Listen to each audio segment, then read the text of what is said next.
William sat at his mahogany desk, his posture a masterclass in alpha dominance. At 38, he was a man of steel and silence. He had raised Leo since the boy was 10, after his brother's passing. To the world, William was a glacier. To Leo, he was the man who personally tucked him in when he had nightmares. Leo, sit down, William said, his voice a low rumble.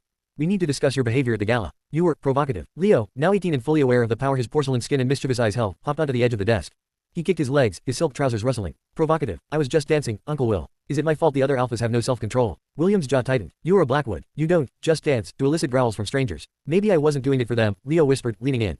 He smelled like trouble and expensive candy. Maybe I wanted a reaction from you. The tension that had been simmering for years finally boiled over. William stood up, his height looming over Leo, but the boy didn't flinch. He was the only person in the world who wasn't afraid of the great William Blackwood. I am your guardian, Leo. Your uncle, William reminded him, though it sounded like he was reminding himself. You're not my blood. Leo snapped, his playful facade cracking to reveal a raw, aching desperation. You've spent 8 years protecting me from the world, but who's going to protect me from this? He grabbed William's hand and pressed it against his own racing heart.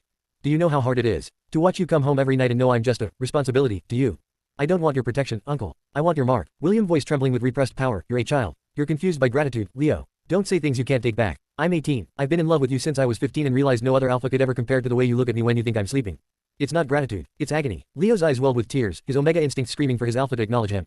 In a moment of reckless bravery, he lunged forward, pressing his lips against William's, a clumsy, feverish kiss that tasted of salt and longing. William froze. For a split second, his alpha instincts flared, a deep, possessive roar in his chest that wanted to claim the boy right there on the desk. But then, the weight of his promise to his brother crashed down. He shoved Leo away, his face contorting into a mask of fury and heartbreak. Get out, William roared, the force of his alpha command making the glass on the desk vibrate. Will, Leo sobbed, stumbling back. I fed you. I raised you. I promised to give you a life of honor. William's voice broke, his eyes flashing a dangerous, glowing red. And you look at me with lust. You would turn our entire family into a tragedy. I am disgusted, not by you, but by myself for letting you become this delusional. I love you, Leo screamed back, his voice cracking. And you love me too. You're just too much of a coward to admit that you don't look at me like a nephew. William turned his back, his fists clenched so hard his knuckles bled. Leave, Leo, before I say something that ensures you never want to see my face again. Leo fled the room, his cries echoing down the long, cold hallway. William stayed standing in the dark, the scent of jasmine still clinging to his clothes, his heart breaking for the boy he loved too much, and the man he could never be for him. Coming soon, the full video drama.